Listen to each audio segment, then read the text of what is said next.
డబ్బు, అనారోగ్యం, ఉద్యోగం, వ్యాపారం, అప్పులతో బాధపడుతున్నారా? మీకోసమే లాంచ్ యువర్ ఫ్యూచర్ ప్రోగ్రామ్.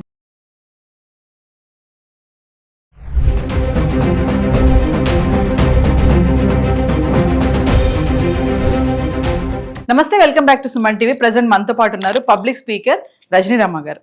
నమస్తే మ్యామ్. నమస్తే నవీన. మేడం, ఆల్రెడీ మీరు వార్త వినే ఉంటారు.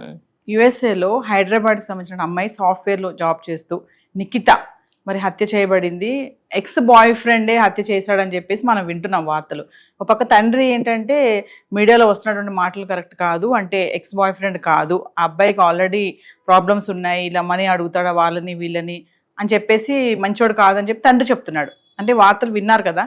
అంటే ఇక్కడ అంతా చూసుకుంటే ఈ హత్య జరిగిన దానికి అంటే ఈ ఆర్థిక లావాదేవీల వల్లే అమ్మాయి చనిపోవడం జరిగిందా, అంటే ఫినాన్షియల్ ఇష్యూస్ వల్లే అంటే ఏం చెప్తారు? నవీన, ఇప్పుడు వేరే కంట్రీస్లో ఉన్నప్పుడు ఒకళ్ళకొకళ్ళు హెల్ప్ చేసుకోవడం అనేది ఉంది కానీ ఇది అందరి విషయంలో ఒకలా ఉండదు. ఇప్పుడు చాలా వింటున్నాం, కొన్ని ప్రత్యక్షంగా చూస్తున్నాం. అదేంటంటే అమ్మాయి అబ్బాయి ఈక్వల్గా ఫ్రెండ్షిప్లో ఉంటూ ఉంటారు. వేరే అర్థాలు కూడా తీయకూడదు ఇలా కొంతమంది విషయంలో. కొంతమంది ఆ వేలో కూడా లవర్స్గా ఉంటుంటారు, లేకపోతే జస్ట్ ఫర్ ఫ్రెండ్స్ లాగా మూవ్ అవుతుంటారు. అంటే ఏదైనా ఒక అఫైర్తో ఉండి కూడా బెస్ట్ ఫ్రెండ్ లాగా ఉంటుంటారు. కొంతమంది నార్మల్ ఫ్రెండ్షిప్గా కూడా మంచిగా ఉండేవాళ్ళు ఉన్నారు. అయితే ఏంటంటే అక్కడ మెయిన్ ప్రాబ్లం వచ్చేసి మనకి మనీ ప్రాబ్లమే ఉంటుంది. ఎక్కువగా మనీ చుట్టే తిరుగుతూ ఉంటుంది. ప్రజెంట్ సిచ్యువేషన్స్ కూడా అక్కడ మనకు బాగలేదు కాబట్టి వీళ్ళు ఒకళ్ళకొకళ్ళు హెల్ప్ చేసుకోవటం అనేది తప్పనిసరి పరిస్థితులు వచ్చుంటాయి అక్కడ. ఇప్పుడు మనం కూడా ఊహించవచ్చు, ఈ మధ్య మనం ఎన్ని మార్పులు విన్నాము అక్కడ. మనం పేర్లు చెప్పలేం కానీ అక్కడ మరి ఆ కంట్రీలో ఎన్నో రూల్స్ కొత్తవి తీశారు. ఈవెన్ ఇప్పుడు కొత్తగా పేరెంట్స్ వెళ్ళాలంటే కూడా వాళ్ళకు కూడా ఎన్నో రూల్స్ పెట్టేశారు. అంటే పేరెంట్స్ని కూడా రానియకుండా చేయడం, వచ్చినా సరే వితిన్ ఈ టైంలో వెళ్ళిపోవాలని అటువంటి కఠినమైనటువంటి రూల్స్ పెట్టారు. ఇంకా అక్కడ ఉండే వాళ్ళకి చెప్పనే అక్కర్లేదు, అనేక రకాలైనటువంటి కొత్త రూల్స్ అన్ని తీసుకొచ్చి పెడుతున్నారు. అవి ఎలా వాళ్ళు ఫేస్ చేయాలి, ఎలా తట్టుకోవాలి వాళ్ళకి అర్థం కాదు. టెంపరీగా ఒకళ్ళ నుంచి ఒకళ్ళు మనీ కొంచెంగా హెల్ప్ చేసుకుంటున్నారని కూడా మనం విన్నాం కొన్ని. పర్టికులర్గా ఇప్పుడు ఈ విషయం అయితే మాత్రం ఇతను ముందు నుంచి కూడా అందరి దగ్గర డబ్బు తీసుకుంటున్నాడు, అతనికి అట్లా అలవాటు ఉంది అని అంటే అది తప్పు, 100% తప్పు. ప్రస్తుతం అక్కడ పరిస్థితులు ఎలా ఉన్నాయి, ఈ అబ్బాయి వెళ్ళి అందరినీ అడిగి డబ్బు అడిగితే వాళ్ళు ఇవ్వగలరా? సరే నువ్వు తీసుకున్నావు, తిరిగి నువ్వు ఎలా తీర్చగలుగుతావు? సోర్సెస్ లేవు కదా. అంటే ఇతను జాబ్ చేస్తున్నాడా లేదా స్టూడెంట్గానే ఉన్నాడా ఇంకా అనేది మనకి సరిగ్గా తెలియలేదు. ఒకవేళ జాబ్ చేస్తుంటే కనుక ఈఎంఐ దగ్గర డబ్బు తీసుకోవాల్సిన అవసరం ఏముంది? స్టూడెంట్గా ఉంటే కనుక నీకు సోర్సెస్ లేవు, అమ్మాయికి నువ్వు మళ్ళీ డబ్బు తిరిగి ఇచ్చేంత సోర్సెస్ నీకు లేనప్పుడు నువ్వు తీసుకోవడం అనేది తప్పే. ఒకవేళ తీసుకుంటే మంచిగా ఉంటూ అడ్జస్ట్ చేసుకుంటూ పరిస్థితులు ఇలా ఉన్నాయి కాబట్టి కొంతకాలం ఒకరికొకరు మాట్లాడుకొని హెల్ప్ చేసుకుందాము అన్న ధోరణిలో ఉంటే పర్వాలేదు. కానీ ఇక్కడ బెదిరించటాలు, తర్వాత గొడవలు పడటాలు అంత దూరం వచ్చింది అని అంటే ఖచ్చితంగా ఆ అబ్బాయి క్యారెక్టర్ కొంచెం కరెక్ట్ కాదని అనిపిస్తుంది. అతనికి ఏదైనా హ్యాబిట్స్ కూడా ఉండొచ్చు. ఇంత డబ్బు వాళ్ళకి అవసరం లేని అంత డబ్బు నీకెందుకు అవసరం అవుతుంది అంటే నీకు ఎక్స్ట్రా ఏదైనా హ్యాబిట్స్ ఉండాలి. కాబట్టి అందరి దగ్గరే తీసుకుంటున్నాడని కూడా ఆ అమ్మాయి నిఖిత తండ్రి కూడా బాయ్ ఫ్రెండ్ కాదు ఏమి కాదని కూడా చెప్తున్నారు.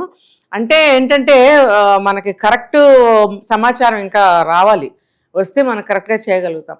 ఆ అబ్బాయి ఎక్స్ బాయ్ ఫ్రెండ్ అని ఎందుకు మనకి అనౌన్స్ చేశారు మనకు తెలియదు. తండ్రి కాదు అని అంటున్నాడు. ఈయన అవునన్నా కాదన్నా అసలు అమ్మాయి అయితే బ్రతికే లేదు.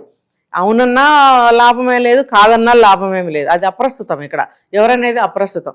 డబ్బు తీసుకున్న అతను తీర్చలేనప్పుడు, వాగ్వివాదాలు జరిగినప్పుడు ఉల్టా ఇతను ఆ అమ్మాయిని అటాక్ చేయటం అనేది దారుణమైనటువంటి నేరం. నువ్వు దయ మీద తీసుకున్నావు, ఫ్రెండ్షిప్ మీద తీసుకున్నావు, తీర్చగలిగితే తీర్చు, లేదా కొంతన్నా తీర్చగలిగితే తీర్చు.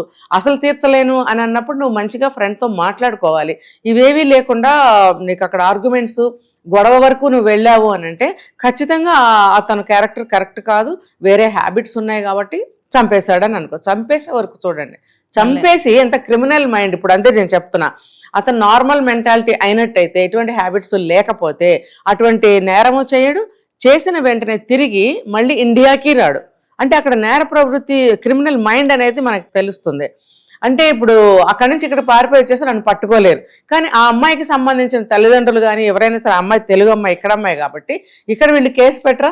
ఇక్కడ పెట్టినప్పుడు ఇమ్మీడియట్గా ఇక్కడే దొరికేస్తాడు. దొరికినట్టుగా కూడా ఉన్నాడు కదా. మరి అలాంటిప్పుడు పట్టుకున్నారు. పట్టుకున్నప్పుడు ఇండియాకి వచ్చేసిన తర్వాత ఇండియాలోనే ఉన్నారు వీళ్ళు, అమ్మాయి వాళ్ళు. వీళ్ళు కేసు పెడితే ఇక్కడే పట్టుబడతాను అన్న లాజిక్ అతనికి తెలీదా? ఒకవేళ తెలీదేమో. ఇప్పుడు చూడండి, అతన్ని మళ్ళీ బ్యాక్ అమెరికాకి అప్పగించాలని చెప్పి డిమాండ్స్ వినపడుతున్నాయి. ఎందుకంటే అక్కడ నేరం జరిగింది కాబట్టి వాళ్ళకి సరెండర్ అవ్వాలి, వాళ్ళు అక్కడ శిక్షలు వేయాలి. ఇక్కడ కంటే కూడా అక్కడ కఠినమైన శిక్షలు వేస్తారు కాబట్టి వీళ్ళకి కొంచెం ప్రతీకారం కూడా తీరినట్టు ఉంటుంది అమ్మాయి తల్లిదండ్రులకి. ఆ బాధ అనేది అలా ఉంటుంది అనమాట నవీన. సో ఆ బాధ కొద్దీ వీళ్ళు కూడా ఆ కఠినమైన శిక్షలు పడాలని కోరుకుంటుంది మనసు, తప్పులేదు అందులో. ఏమైనా సరే వీళ్ళు ఏమనుకుంటున్నారు అనేది పక్కన పెడితే అతనికైతే కఠినమైన శిక్ష పడాలి కదా.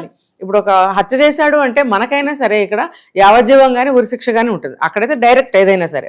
ఇలాగ మళ్ళీ ఆప్షన్స్ కానీ టైం ఇది కానీ ఏమి ఉండదు అక్కడ. సో ఇతన్ని మళ్ళీ తిరిగి అమెరికాకి కూడా అప్పగించే పరిస్థితులే ఉన్నాయి.